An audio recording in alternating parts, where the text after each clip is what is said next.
যশোরের মধুকবি মাইকেল মধুসূদন দত্তের ২০১তম জন্মবার্ষিকী উপলক্ষে কবির বাস্তুভিটায় যশোর জেলার কেশবপুর উপজেলায় সাগরদাঁড়িতে কপোতাক্ষ নদের তীরে চলছে ৭ দিনব্যাপী মধুমেলা। প্রতিদিন দূর দূরান্ত থেকে হাজার হাজার মানুষ আসছেন এই মেলায়। কবি মাইকেল মধুসূদন দত্তের জন্মদিন উপলক্ষে প্রতি বছর ৭ থেকে ৯ দিন ব্যাপী মধুমেলা মহা ধুমধামের সাথে অনুষ্ঠিত হয়ে থাকে এই জায়গায়, এবং এই মেলা অনুষ্ঠিত হয় যশোর জেলা প্রশাসন এর উদ্যোগে। প্রতি বছরের ন্যায় এবছরও ২৪শে জানুয়ারি মেলা শুরু হয় এবং শেষ হবে ৩০শে জানুয়ারি। মধুকবি মাইকেল মধুসূদন দত্তের জীবনী আলোচনা নিয়েই শুরু হয় এই অনুষ্ঠান। আজকের এই ভিডিও জুড়ে থাকছে যশোরের মধুমেলার সমগ্র আয়োজন। যশোর কেশবপুরের সাগরদাঁড়িতে অনুষ্ঠিত হওয়া এই মধুমেলায় বসেছে হাজার হাজার ছোট বড় দোকান, রয়েছে অনেকগুলো সার্কাস পার্টির আয়োজন, যেখানে বিভিন্ন নামি দামি শিল্পীরা আসছেন পারফরমেন্স করতে। কপোতাক্ষ নদ পাড়ের সাগরদাঁড়িকে সাজানো হয়েছে বর্ণিল সাজে। মেলাকে কেন্দ্র করে কবির জন্মভূমির স্মৃতি বিজড়িত কপোতাক্ষ নদপাড়, মধুবল্লী সহ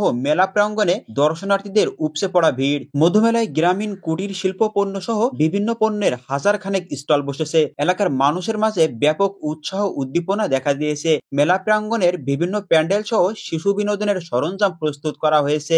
মেলায় স্থানীয় দোকানদারের পাশাপাশি দূর দূরান্ত থেকে আসা ব্যবসায়ীরা বিভিন্ন পণ্যের পসরা সাজাচ্ছেন। দর্শনার্থীদের বিনোদনের জন্য মধুমঞ্চে ৭ দিনব্যাপী আলোচনা সভা, মনোজ্ঞ সাংস্কৃতিক অনুষ্ঠান, প্যান্ডেলে সার্কাস, জাদু প্রদর্শনী ও মৃত্যুকূপ খেলার পাশাপাশি বিভিন্ন আকর্ষণীয় খেলাধুলা থাকছে। শিশুদের জন্য থাকছে নাগরদোলা সহ বিভিন্ন আয়োজন। এছাড়াও বিভিন্ন রকম খাওয়া দাওয়ার আইটেম তো আছেই।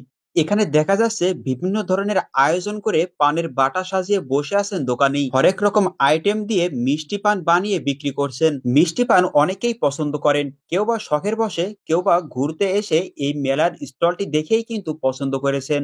এই দোকানি ঘুরিয়ে ঘুরিয়ে বিভিন্ন অঙ্গ ভঙ্গিমার মাধ্যমে তৈরি ও বিক্রি করছেন মটকা চা ও তন্দুরি চা, যেগুলোর স্বাদ সত্যিই অনেক বেশি ভালো লাগে। এবছর কপোতাক্ষ নদের দক্ষিণ পশ্চিমাঞ্চলের হাজার হাজার মধুভক্তের উপস্থিতিতে জমে উঠেছে মেলার প্রাঙ্গণ। শুধু যশোর নয়, দক্ষিণ পশ্চিমাঞ্চলের বিভিন্ন জেলা থেকেও দর্শনার্থীরা ঘুরতে আসছেন এই মধুমেলায়। গ্রামীণ মেলার ঐতিহ্য ও জনপ্রিয় মিষ্টি স্বাদের বিভিন্ন রকমের দানাদার জিলাপি, বাতাসা, কদমা, ছাঁচের মিষ্টি, গজা, ল্যাংচা, সন্দেশ, রসগোল্লা, পেড়া সহ নানা পদের মিষ্টি মেলাকে আকর্ষণীয় করে তুলেছে।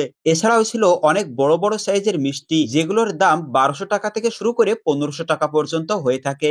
পাশেই এক দোকানে দেখা মিলল ফ্রেঞ্চ ফ্রাই বিক্রি করতে। খুব সুন্দরভাবে একটা আলু তার মেশিনে সেট করে ঘুরাতে ঘুরাতে খুব সুন্দর একটা আকৃতি দিলেন। তারপর একটা কাঠিতে রেখে সুন্দরভাবে সেই কাঠিতে সেট করলেন। অতঃপর তেলে ভাজলেই তৈরি হয়ে গেল একটা আকর্ষণীয় আলুর চিপস, যা খেতে সত্যিই দুর্দান্ত স্বাদের। এছাড়াও খাবার জন্য ছিল আরো অনেক রকম আইটেম, যে খাবারগুলো দেখলে সত্যি জিহবায় জল চলে আসে। এটা হলো ডিম কেক বা ডিম পিঠা। ডিম দিয়ে মূলত তৈরি করা হয়ে থাকে এই পিঠাগুলো। মাইকেল মধুসূদন দত্তের জন্মবার্ষিকী উপলক্ষে এই মধুমেলাতে ছিল সুন্দর একটা মঞ্চ। এই মঞ্চে প্রায় সারা দিন ব্যাপী অনুষ্ঠান চলতেই থাকে। মঞ্চের সামনেই যেন হাজার হাজার মানুষ বসে আছে এই মঞ্চের অনুষ্ঠানগুলো উপভোগ করার জন্য। এছাড়াও গ্রামীণ জনপদের নিত্য প্রয়োজনীয় ধামা, কুলা, ঝুড়ি, দা, কাশি, বটি ইত্যাদিও বিক্রি হচ্ছে। পাওয়া যাচ্ছে শিশুদের জন্য কাঠের তৈরি নানান ধরনের খেলনা।